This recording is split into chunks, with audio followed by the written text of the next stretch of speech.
phone was exploding while I was on. All right, here we go.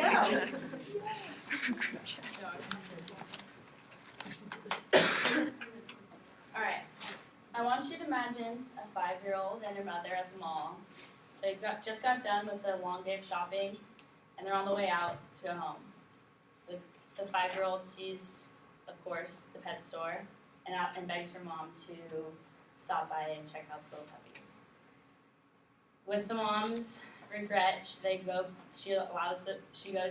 in, and they end up actually buying a little baby puppy, a little dachshund, and it's a happy day. Now,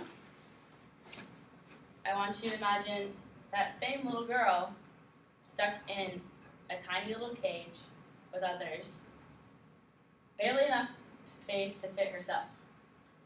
She's covered in her own feces and urine, and along with feces and urine coming down from the cage above her. Her only source of water is contaminated with algae, and her only source of food is infested with maggots. Now you might be thinking, why go to the extremes of a girl in a cage? Well, this is actually, it's a little exaggerated, but it's along the lines of the eyes of an actual scenario is that dogs in puppy mills are put in the same situation every day. Now, unfortunately, with that, the warm happiness that comes with pet stores, there's also a hidden darkness that comes along with it, with cruelty and horrible conditions, and I'm here to tell you how to stop that.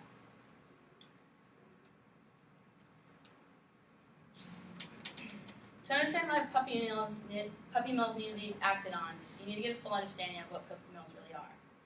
According to Mental Health of Dogs, formerly used as a breeding stock in commercial breeding establishments by McMillan in 2011, canine commercial establishments, or CVEs, otherwise known as puppy mills, produce a huge amount of commercial sales. It can vary from facility to facility, but for the most part, dogs are housed in small cages for their entirety of their reproductive lives, where they have little to none human contact or interaction with the environment. With these terrible conditions, these dogs are shown to have significant health issues as well later on in their life, and can even pass it on to their offspring.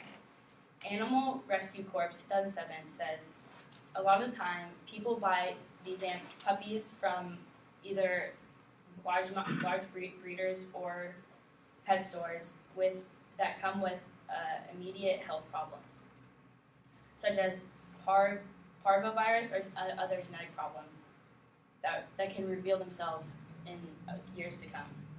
The worst case, but not unheard of this scenario, is that puppies do not survive long after being purchased. Along with these health issues, dogs are coming out of puppy mills with barely any human interaction, causing them, as shown as in the study, Veterinarian Brings Media Attention to Puppy Mill Problem, 1992. These dogs develop extreme persistent fears or phobias,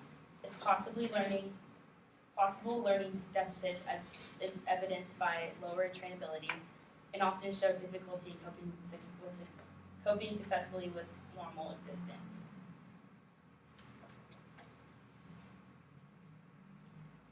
No living thing should have to suffer through this, yet it is still an extreme issue since puppy mills are the greatest customers are local pet stores. Luckily, there's a way to solve this. In 1996, the Animal Welfare Act was passed to help stop the cruelty put on animals, and the government continues to amend it for the better, with the most recent themes as stated in revised state law Goes After Puppy Mills 2008 by Osborne, that commercial breeders are unable to escape regulation and licensing by selling puppies online and directly to the public. Each year, with the protesting and people speaking out, the law is looked into and made better. With the continuation of bettering the Welfare Act to limit the abuse from puppy mills, their potency has decreased. Leland J., 1992, in mass importation of the United States puppy mill puppies, requires Canadian veterinary awareness and involvement, says that if people begin to adopt from shelters more rather than from pet stores, there will be a decrease in sales, causing pet puppy mills to stop their businesses. This will allow the overpopulation of dogs to decrease and help stop the cruelty. Now, what would it look like if we took the stand to buy from shelters instead of pet stores? These innocent dogs would no longer have to be treated as just a reproductive machine. Forced to have litter after litter for more than 6 to 7 years till they are no longer able to even reproduce, where then they are considered worthless and left to die, sitting in their own excrement and matted with fur, barely able to move a limb, as explained in Saving Gracie, How One Dog Escaped the Shadowy World of American Puppy Mills, 2010, by Bradley C. These dogs and puppies would have a purpose: to live and to be loved by their owners, to run around in the grass chasing bugs, to lay by your bedside, or greet you when you come home. That would be their only purpose and should be their only purpose, to be a dog. I hope we all can agree that the life forced upon dogs in the puppy mills is something we would never want to give at anyone, and so this is where it turns around. So the solution is simple: stop buying from pet stores.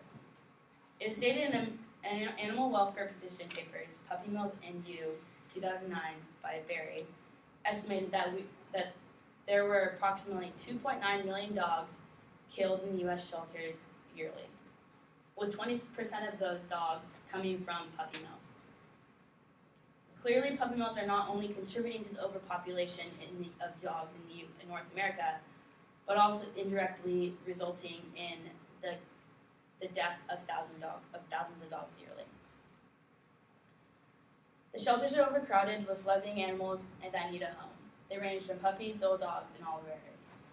Puppy Mill Bill's Intention Good Implementation on Another Story, 2010, by DeVita, says, oftentimes animals in shelters actually are better animals anyways. They receive veterinary care, proper food and water, and love and attention. While puppies from puppy mills have parasites or infections or even personality disorders from lack of socialization. If this still isn't ideal, people can look for a breeder. But to do this, you should also research into the specific breeder and look how reliable they are to make sure there isn't mass breeding involved. I'm not telling you to go out to a local shelter and adopt a dog tomorrow. Our job is to continue to educate people in puppy mills and encourage ourselves along with others to walk past those pet stores and right into the promising arms of shelter. Be the voice for the voiceless.